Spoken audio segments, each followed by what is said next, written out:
여러분 반갑습니다. 이주영입니다. 오늘도 전체적인 시황과 함께 삼성전자 저희가 한번 살펴보도록 하겠습니다.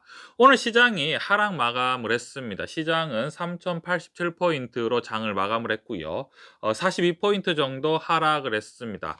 아무래도 시장이 전체적으로 많이 상승을 했기 때문에 추가적인 상승을 하는데 부담을 느끼고 있는 것 같습니다. 그렇기 때문에 관망세가 이어지고요. 관망세에다가 이제 추가적인 어떤 차익 실현이 이루어짐으로써 시장이 조금 더 어떤 추가적인 상승의 힘을 약간 잃지 않았나라고 생각을 하고요. 제가 봤을 때는 단기적으로 시장의 코스피 지수 같은 경우에는 뭐 3,000에서 뭐 3,200 정도의 단기 박스권을 형성을 해 가면서요. 시장이 좀 더 지루한 장세로 이어지지 않을까라고 생각을 합니다.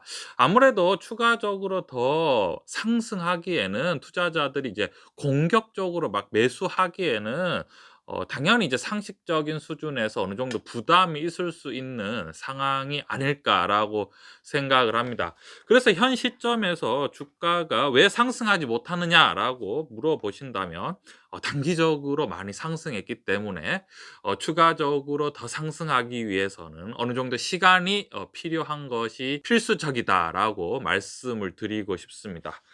최근에 이제 우리나라만 단기적으로 이렇게 지루한 장세를 보이는 것이 아니라 글로벌 증시 자체도요.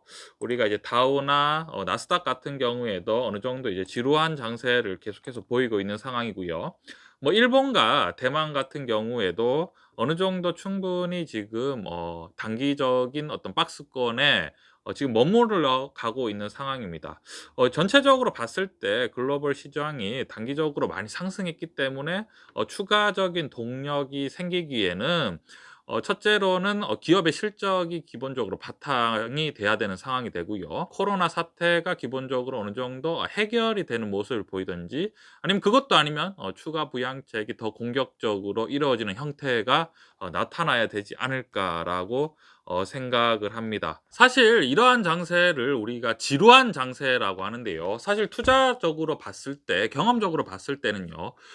주식 자체가 지루한 장세는 사실 굉장히 난이도가 높은 상황입니다. 뭐 1 에서 10 레벨 정도면 어려운 단계로는 거의 8 레벨 정도의 어떤 어려움이 있지 않나라고 생각을 합니다. 왜냐하면 기본적으로 투자자들이 주식을 투자를 할 때는 기대심이 어느 정도 있지 않습니까? 오히려 상승을 할 때나 크게 하락할 때는 뭐 하락을 하면 단기적인 반등을 노릴 수도 있는 상황이고요. 뭐 상승을 하면 또 그 상승하는 대로 좋을 수 있는데 기본적으로 주식이 이렇게 쭉 옆으로 가면서 박스권을 형성해 버리면 굉장히 지루해지고요. 투자자 같은 경우에는 이러한 박스권에서 단기적으로 이게 변동폭이 커지게 되면 최근에 유동성 장세기 때문에 변동폭이 커질 수 있겠죠. 이렇게 하다 보면 본인의 어떤 계획과는 상관없이 주식을 사고 주식을 팔면서 왔다 갔다 이렇게 하면서 위험이 굉장히 높아지면서 결국은 주식의 어떤 굉장히 혼란스러움만 느끼고 투자는 역시 주식 투자는 굉장히 어렵고 굉장히 힘들다. 이러한 인식을 가질 수가 있는 장세기 때문에 투자에 좀 더 유의를 하셔야 됩니다. 기본적으로 어떤 시장이라는 가격이 형성되기 위해서는 어떤 일정한 방향으로 가긴 가지만 이러한 방향이 지속될 수가 없습니다. 왜냐하면 시장 참여자들이 굉장히 많죠. 어떤 시장 참여자들은 가격을 당연히 다르게 분석을 하고 긍정론자도 있고 또 부정하는 사람도 있고 거기에다가 차익 실현을 하고 싶은 사람도 있고 뭐 추가적으로 사고 싶은 사람 이러한 복합적인 것들이 계속 모여 있기 때문에 계속해서 중간에 큰 변동성이 이루어지기 때문인데요. 이러한 지루한 장세에는 기본적으로 어떤 본인의 투자의 중심이 없으면 투자는 그야말로 혼란스럽고 어렵기만 한 주식 투자는 역시나 너무 어렵다, 너무 힘들다 이렇게 생각할 수 있는 상황이 되는 거죠. 그러면 우리가 개별적인 종목 우리가 삼성전자를 한번 살펴보면요. 삼성전자 같은 경우에도 최근에 단기적으로 많이 상승을 했습니다. 거의 뭐 6만 원이 안 되는 상황에서 5만 원에서 단기적으로 거의 96,800 원까지 올라간 상황이죠. 수익률로 치면 거의 뭐 100% 정도 가까이 수익률이 났다가 지금 9만 원대에서 지금 82,500 원까지 지금 뭐 어느 정도 단기 하락을 한 상황인데요. 이러한 하락은 어떤 기업의 기본적인 어떤 가치와는 상관없이 단기적으로 주가가 많이 상승을 하면 당연히 여러분 6만 원에 주식을 산 사람은 당연히 여러분 차익 실현을 하고 싶어 할 수 있죠. 거기다 최근에 이렇게 어느 정도 장세가 지루한 모습을 보이면 또 당연히 차익 실현했다가 주식이 더 빠지면 추가적으로 사야지 이렇게 생각을 할 수도 있습니다.